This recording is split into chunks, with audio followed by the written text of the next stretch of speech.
Me fala uma coisa, nós falamos aqui da sonda Finger e a planar, e a wideband, a banda larga? Banda larga, pois é.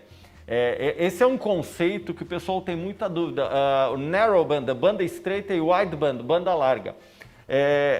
Nós não temos em tão pouco tempo e sem a situação correta mostrar isso de uma maneira mais técnica para vocês. A narrowband ela tem banda estreita. A banda estreita dela... Ou seja, vamos dizer assim, vamos supor que a mistura, a relação estequiométrica está 9:1. Ela estaria lá dizendo que está na relação estequiométrica. Se for para 8,5:1, ela já indica que está pobre. Já vai... Se for para 9,5, já vai indicar que está rico, no caso de um álcool aí. Isso. Mas a questão da banda larga é o ponto que é considerado lambda. O ponto lambda dela é entre 200 e 750 mV, então ela pega borda de subida, borda de descida, borda de subida, borda de descida. Ela tem uma faixa muito estreita de leitura. A narrow. A narrow. A wide não. A wide ela já trabalha mais com sinal mais assim, vamos dizer assim, mais linear. Mais linear. Então ela poderia dizer assim, essa mistura está numa proporção, está saindo lá 200 mV, outra proporção 400 mil, 600 mil. Varia muito de sistema na faixa de 2,5. Tá. Isso usando a marca, uma outra marca, uma marca mundial conhecida que você Pode falar, sabe. não tem problema. Tá. Aqui a gente... A Bosch tem 3 modelos básicos, a 4.2, a 4.0 e a 4.9. Tá? As 4.0 primeira, antiga, elas tinham na faixa de 2,5 volts para lambda 1. Tá. Quando a mistura começa a ficar rica... Lambda 1 é relação perfeita. Perfeita. Tá? Quando a mistura começa a ficar rica, ela começa a diminuir a tensão, ao contrário. Entendi. Então, vamos falar lambda de potência 0,94, uma lambda de plena potência, motor a plena potência, botando o máximo de gasolina possível, o máximo de combustível possível, Sim, claro, para produzir o teu pico de potência em função daquele motor hipotético. Quando é que esse motor vai produzir a máxima potência? Lá perto do lambda 0,94. Nessa situação aí, ela ficaria na faixa de 2,3 volts, mais ou menos. Entendi. Então ela vai indicar lambda 0,94. Como que ela vai indicar isso? Como o sensor de banda larga é 2 sensores trabalhando junto ao mesmo tempo, o sensor comparativo da descarga vai dizer lambda 0,94 na descarga, mas em forma de tensão, 2,32 volts, se não me falha a memória. Tá. Mas agora eu quero trabalhar numa condição de mistura pobre. Tá?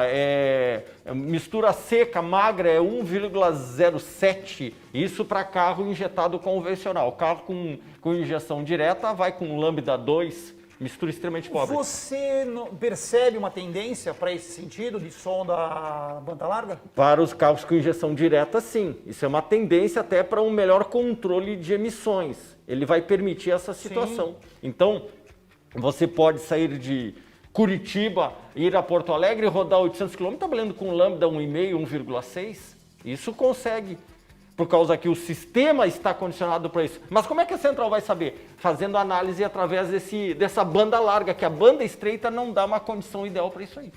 Perfeito. Quando a gente está falando de som da lambda, o pessoal costuma fazer medição com multímetro e vai lá, em torno de 100 mV a 1 volt. Acabou isso. Então, no carro com injeção direta, na sonda lá da banda larga, esquece isso daí. Consegue, na Evoque consegue ver isso. Evoque mas aí os valores de tensão são diferentes. Não, varia um pouco. Ela oscila. Evoque, Focus, Fusion, EcoBoost. Eu já peguei vários carros da Volkswagen. Consegue variar. Ele varia assim de 1,5 a 3,5. Você vai conseguir ver. Mas com sonda lambda 4.0 a 4.2. A 4.9 já é corrente, já é mais difícil. Aí só com scanner. Só com scanner. O osciloscópio vê? Vê.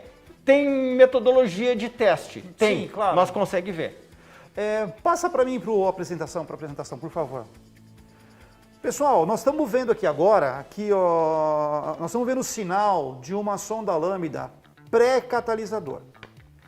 Pessoal, vocês podem observar ali que são vários os gases que tem ali, né? Hidrocarboneto, carbono, e, enfim, uma porção de gases que estão saindo que tiram o espaço do oxigênio.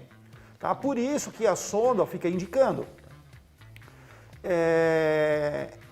a cada saída de gás, a cada queima de combustível, vai sair uma baforada lá de fumaça e ela fica mudando de sinal.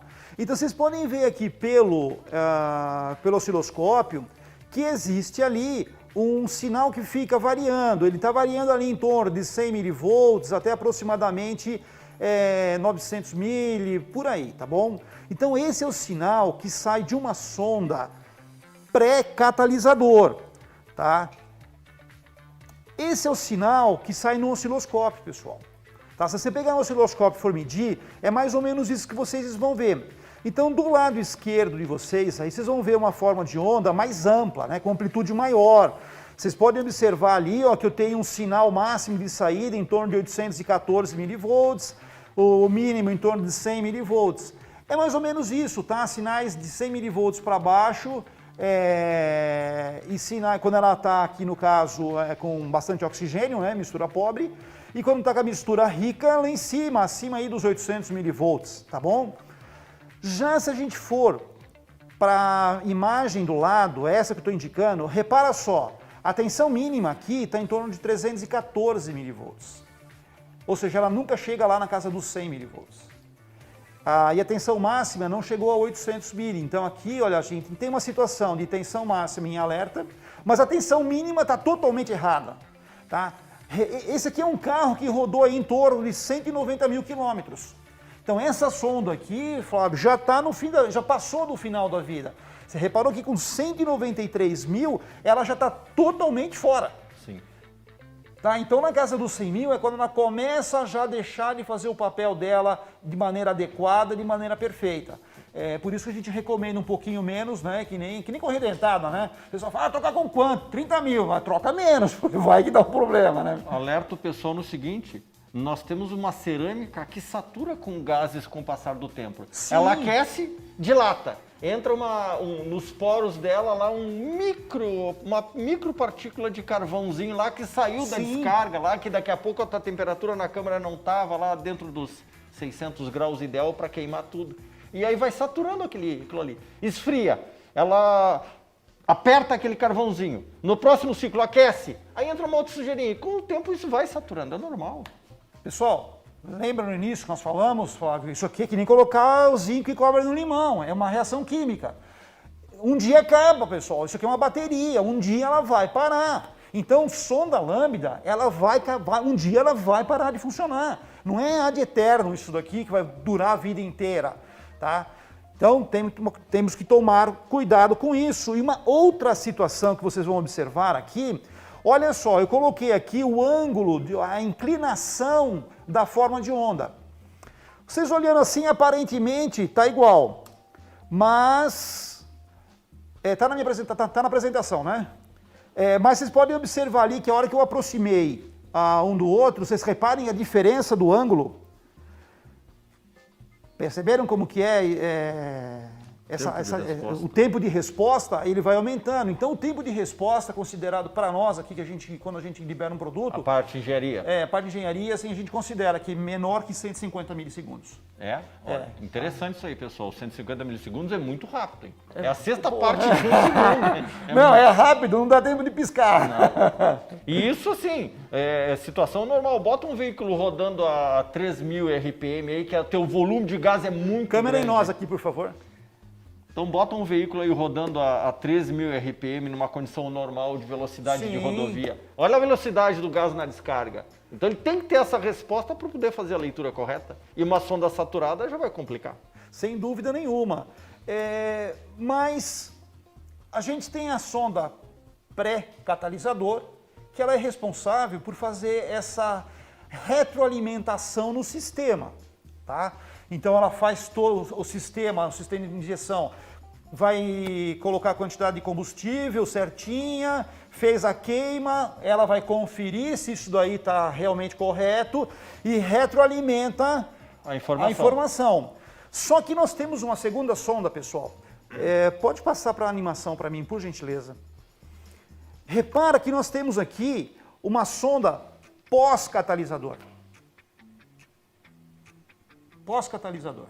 Sim, após. O que ela faz? ela faz a... Por causa que... Qual é a função do catalisador? Ele, na verdade, o conversor catalítico, né? Ele não é um filtro, ele converte gases nocivos em gases... Químico. Conversor químico. Então, todos aqueles gases que estavam lá na saída da descarga ali, ele vai converter isso daqui em CO2.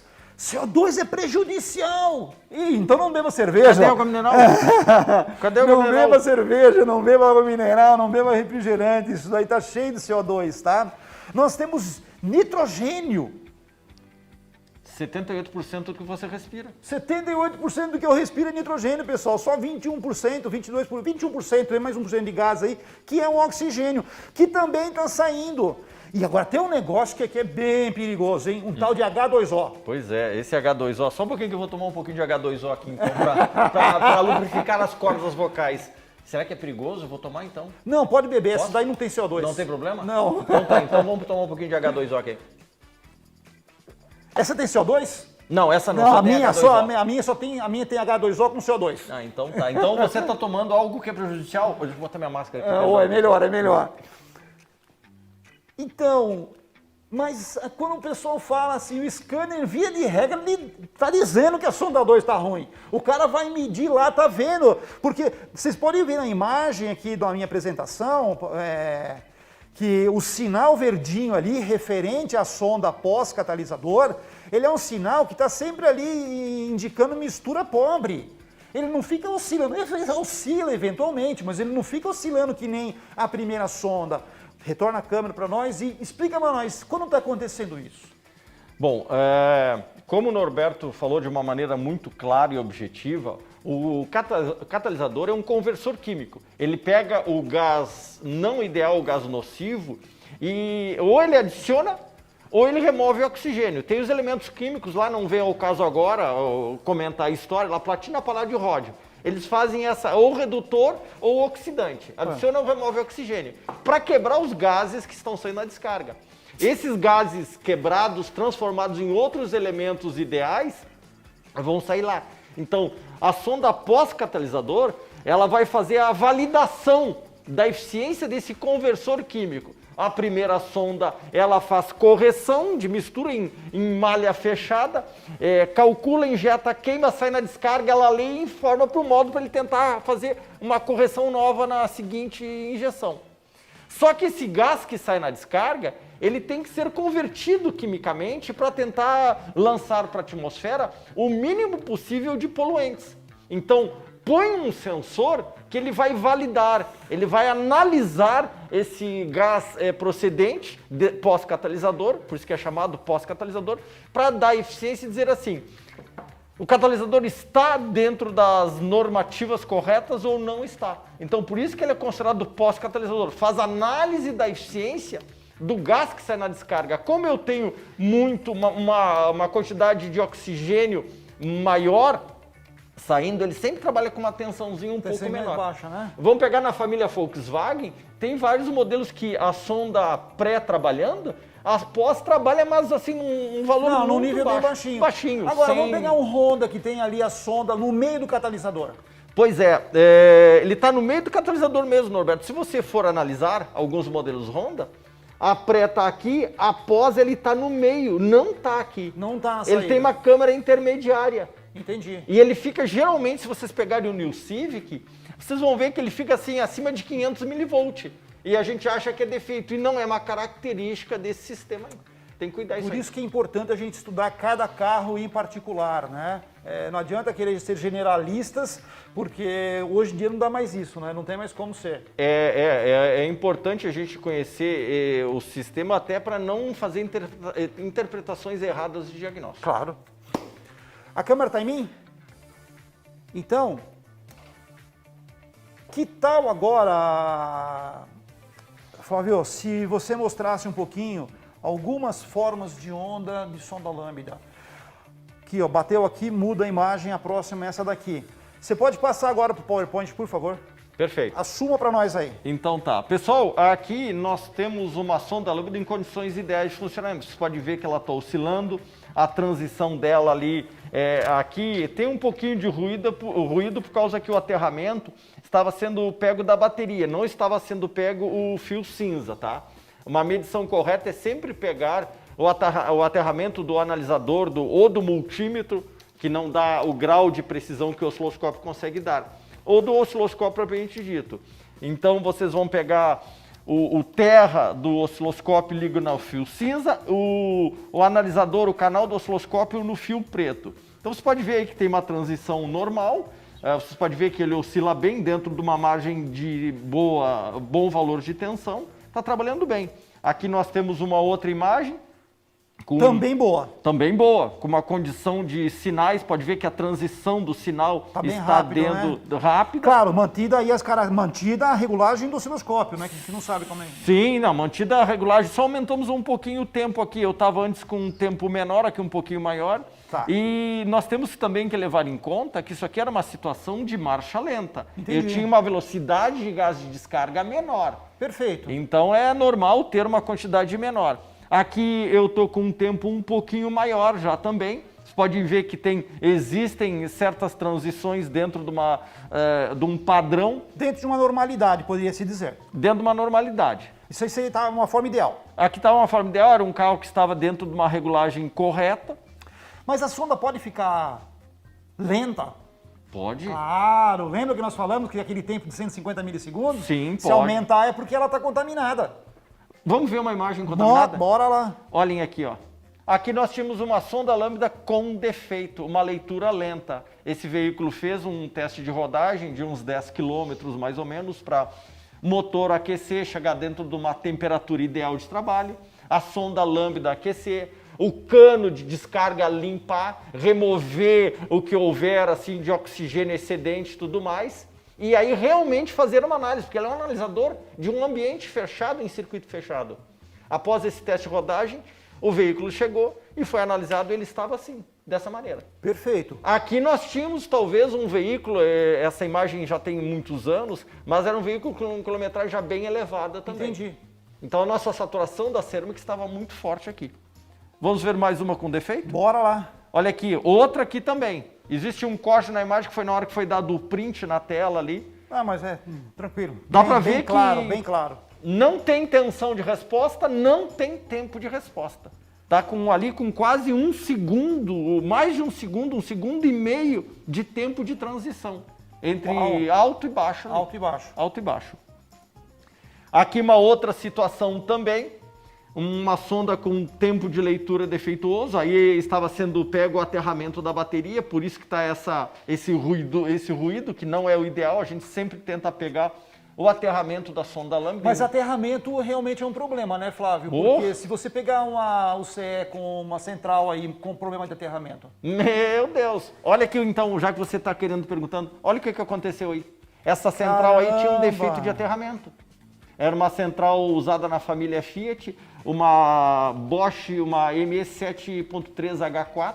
Ela era uma centralzinha pequena, ela era fixada em cima do coletor. E ela tinha um aterramento da bateria, aterrando a carcaça da central. Então todos os aterramentos de potência estavam lá. E tinha um defeito nesse aterramento. Quando eu analisei isso aqui, eu olhei, nossa, tá muito feio esse sinal. Isso aqui é uma falha de aterramento. Claro que você arrumou, né? Por curiosidade, eu peguei assim, eu vou pegar e vou aterrar essa central direto. Peguei um cabinho, botei uma garrinha no negativo e aterrei a carcaça. E aconteceu o quê? Ela mudou a rotação de marcha lenta na hora e o sinal ficou assim. Uau! Era perceptível, a gente tirava o aterramento, dava alteração na rotação, ela subia quase 200 RPM na rotação. Isso instantâneo. Não era assim, levava 5 segundos, não. Não, na hora. Na hora. Era 1 segundo a resposta. Você aterrava, o sinal limpava e ela mudava o controle de marcha lenta. Olha aí, pessoal, é sempre bom dar uma conferida no aterramento lá da central, né? Eu lembro ainda que veículo era esse, era uma Palio Weekend de um amigo nosso aqui do interior do estado do Rio Grande do Sul, no litoral, na cidade de Terra de Areia. Não lembro o nome dele agora, peço perdão, mas era uma autoelétrica lá e ele estava fazendo um treinamento de técnicas de diagnóstico de injeção. E aí ele estava com o veículo, na hora que nós fomos fazer a demonstração, a gente pegou esse veículo dele. Ele ficou abismado com a veracidade do fato no momento ali, a gente mostrando isso aqui. Mostra mais imagem para nós aí. Essa aqui, uma outra central com falha de aterramento, aqui era uma Volkswagen, tá?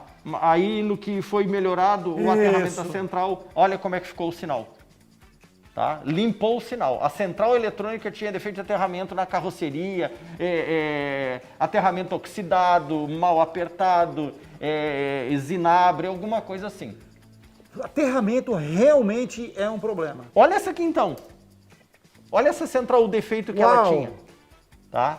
Aqui era um problema grave, não só de chicote, mas internamente na central também. Era um veículo que já tinha sofrido inundação, já tinha mergulhado, tinha feito curso de mergulho, tinha feito tudo na vida um pouco. Só faltou paraquedismo se jogar no chão. Quer dizer, até agora nós falamos de sonda, nós estamos falando de defeito aqui, e até agora eu não vi defeito na sonda. Né? A gente só vai assim, tempo de vida, mas são problemas que foram causados. Agora, tem um detalhe, tem um defeitinho que o pessoal coloca nos carros, que esse daí é clássico. E o cara que tira o catalisador? Essa aqui. O rapaz me ligou e, Flávio, eu tenho um veículo, uma Hyundai, uma Veracruz V6, e aí tá dando erro de catalisador. Posso levar para você olhar? Sim, cheguei lá, botei isso, olha.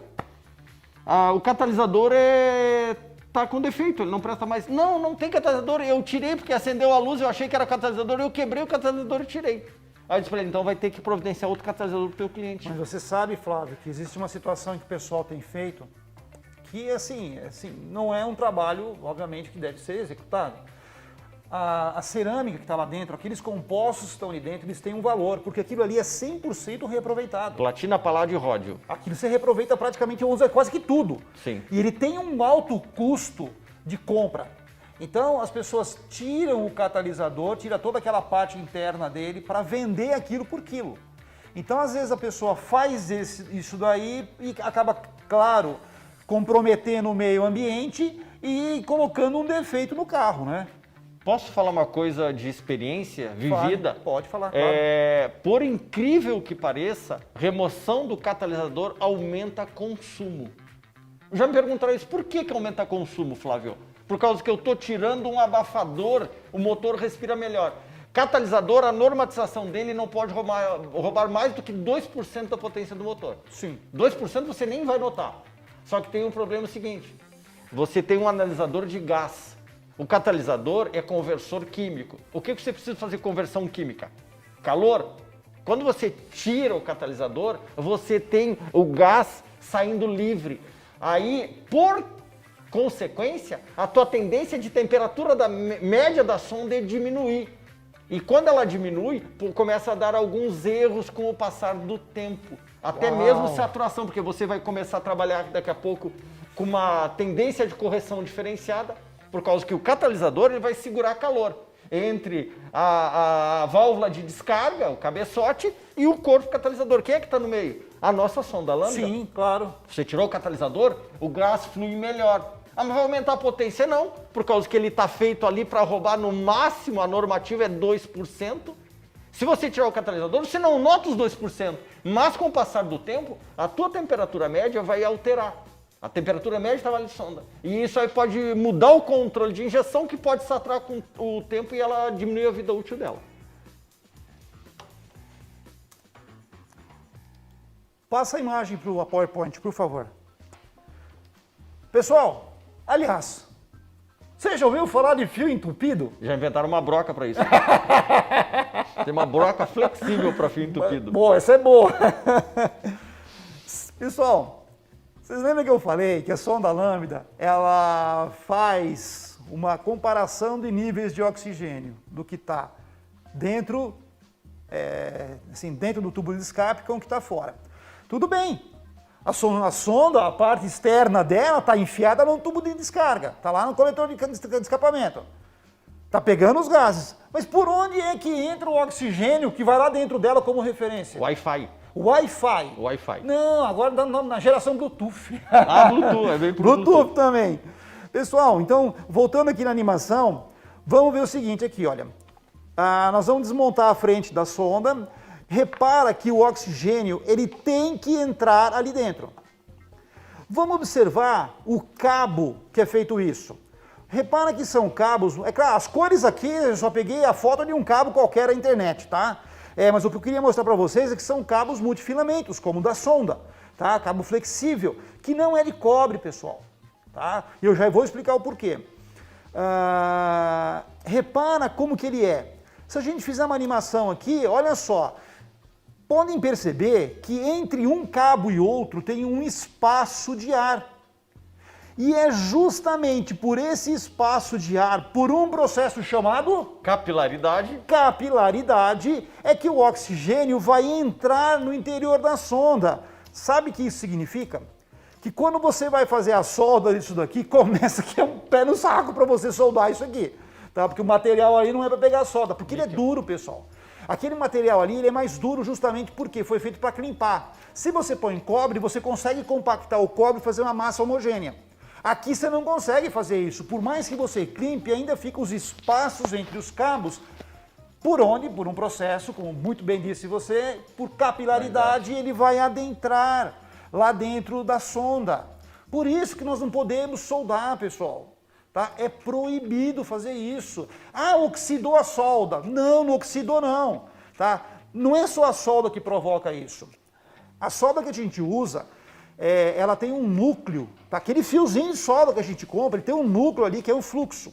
É um material resinoso que está lá justamente para favorecer a soldagem, né? Ele vai tirar óxidos, coisas desse tipo.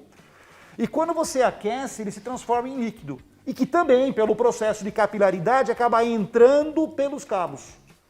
Ainda que a solda não consiga cobrir totalmente a superfície, porque é difícil de soldar, né? O fluxo foi. E daí ele interrompe essa entrada de oxigênio, mas não é na hora que deu defeito, né? É com o passar do tempo. Com o passar do tempo. Isso que você citou é uma coisa muito interessante, porque não existe treinamento que a gente ministra na nossa escola que as pessoas nos perguntem, quando a gente chega nessa etapa de sensor lambda, essa situação. Posso fazer solda? E o Norberto, de uma maneira muito brilhante, fez uma citação para vocês aqui. E a gente comenta assim, ó, não façam solda, primeiro, por causa que aquele material é níquel. Eu não sei que material que é aquilo ali, mas parece mais um aço inox, coisa do tipo. Ele Mas não acho pega. que é níquel. Ele é níquel, ele não pega a solda. Não pega. Então, vocês vão ter um mau contato, isso pode alterar a condução elétrica, por não pegar, é óbvio. Então a gente sempre comenta. Vocês querem emendar uma sonda universal? Crimpem ela. Tem hoje ótimos alicates de crimpar. Pega o terminal fêmea, o macho, crimpa, pega, corta o excesso, fica uma crimpagem. É melhor emendar no alicate do que soldar, pessoal. Perfeito. Melhor emendar no alicate do que soldar. Agora, ficou muito claro, eu acho, para mim, pelo menos, que a sonda lambda é responsável pela retroinformação que vai fazer com que o motor, que a central de injeção, jogue a quantidade de combustível ideal. Malha fechada. Malha fechada. Malha fechada. Então está se retroalimentando. Mas tem um ajuste que o pessoal sempre fala que é o de longo prazo, de curto prazo. Explica para nós o que é isso. Bom, eu tenho essa animaçãozinha aqui, não sei se você quer que coloque ela agora. Poderia colocar na animação para nós, por favor? Já está aí, Andrés. Tá. Então, assim, pessoal, isso é um assunto, não é vasto, mas é um assunto técnico, que a gente não consegue, em tão pouco tempo em estúdio, poder mostrar isso para vocês na prática, tá? Aí que está o problema do vilão. A sonda lambda é vítima ou é vilã? Era a pergunta que eu ia te fazer no final. Pois é, então, nós temos que cuidar os ajustes de correção e não o sinal da sonda, por causa que tem aquele velho problema que diz assim, erro de sonda lambda, mas Norberto, eu estou analisando a sonda e a sonda está trabalhando dentro dos parâmetros que você citou na palestra, de 100 a 900 numa condição ideal. Aí você tem a borda de queda do sinal em 150 milissegundos, a borda de subida do sinal em 150 milissegundos. Está dentro dos padrões corretos e ela acusa erro de sonda. Você parou para olhar o integrador de correção? Então aqui nessa situação, a gente já pode tirar um pouquinho de peso das costas da sonda lambda. Como é que ela está trabalhando bem e está dando erro de sonda lambda? Vai olhar o integrador. Diagnóstico de sonda não é só olhar o sinal dela com osciloscópio. Diagnóstico de sonda é olhar correção de combustível. Vocês têm aí em tela, acredito que está em tela aí o ajuste de correção. Tá. Vocês vão ver, podemos voltar um slide? Está nos slides, correto, o pessoal da produção? Tá, volta um slide só pra gente ver. Eu acho que o anterior só faz a chamada aqui, Isso, ó. Curto, longo prazo. Tá, só isso curto daqui. prazo, curto e longo prazo. O que é essa chamada aí de curto prazo? Ele é o ajuste instantâneo, é aquela correção instantânea. Vamos falar assim, cite para mim uma cidade do Brasil que é uma cidade cheia de morros, sobe e desce que você conhece. Belo Horizonte. Belo Horizonte, ótimo, perfeito, ótimo. Imagina com aquele trânsito maravilhoso que tem em Belo Horizonte, tá? Sim. Você leva 2 horas para sair do centro da cidade, é uma cidade muito grande, com muitos habitantes, e as vias estão extremamente saturadas hoje. Então o que acontece? Nessa situação, a central tem que estar fazendo correção instantânea de combustível. Para cada situação de freio motor descendo, cada situação subindo, dependendo do trânsito pesado, fim da tarde, o rush que tem, segunda, terceira marcha, dependendo do veículo. Para cada situação existe uma correção. Então, o ajuste a curto prazo, ele não me dá ideia instantânea do que está acontecendo, para qual lado a central está corrigindo. Então, analisar curto prazo só me diz o que a central está tomando de iniciativa. Ela usa o longo prazo. O longo prazo ele me dá média do que o ajuste de curto prazo está fazendo. Então vamos falar assim, você tem um veículo, você abastece o veículo para um tanque para rodar dentro de Curitiba. Você não consegue fazer média instantânea dentro do trânsito aqui de Curitiba. Tá? Você está num outro lado da cidade, aí vai passar pelo centro, para, arranca, fim da tarde, movimentação. A central, para cada situação de trabalho, ela está fazendo essa pequena correção instantânea para cada aceleração maior, rotação, mapa e tudo. Só que aí eu tenho que ter um artifício para me dizer assim, a curto prazo está corrigindo tudo instantaneamente. Mas como é que está a média de correção do curto prazo? Eles botaram o longo prazo. Então, é que nem assim, você não consegue fazer a média instantânea, o consumo instantâneo da cidade, mas você consegue fazer o consumo médio quando gastou aquele tanque. Perfeito. Então, o a longo prazo, ele vai dizer como é que o a curto prazo se comportou. O a curto prazo está aqui assim, trabalhando. Você não consegue acompanhar, porque é a correção instantânea. Eles botaram o longo prazo para ser um monitor e dizer assim, o curto prazo trabalhou de tanto a tanto, tantas células de correção. Aí ele vai me mostrar na tela do scanner a média do curto prazo. O nome dessa média se dá o nome ajuste de longo prazo. Então, existe uma normatização, OBD, vamos falar assim, que ele determina. Deve estar em tela essa apresentação aí, tem uma faixa verde, azul, amarela e vermelha. A faixa verde é uma situação normal. Então, quer dizer o quê? Quando chega o veículo para nós fazermos diagnóstico, a primeira coisa que eu vou olhar... Longo prazo. Vai olhar o longo prazo, porque ele já me diz qual é que é a média de correção. Por causa que eu fui lá e olhei assim, olha, esse veículo está trabalhando com uma média de menos 7%. O que é o menos? É tirar. Então ela está vendo que a sonda está ficando mais rica, as transições do sinal dela está ficando mais rico. O que ela vai fazer? Ela vai começar a puxar para mistura pobre. Para compensar, por causa que como nós temos uma sonda de banda estreita, ela lê a borda de subida entre 200 e 750 milivolts, vê a borda de descida entre 750 e 200.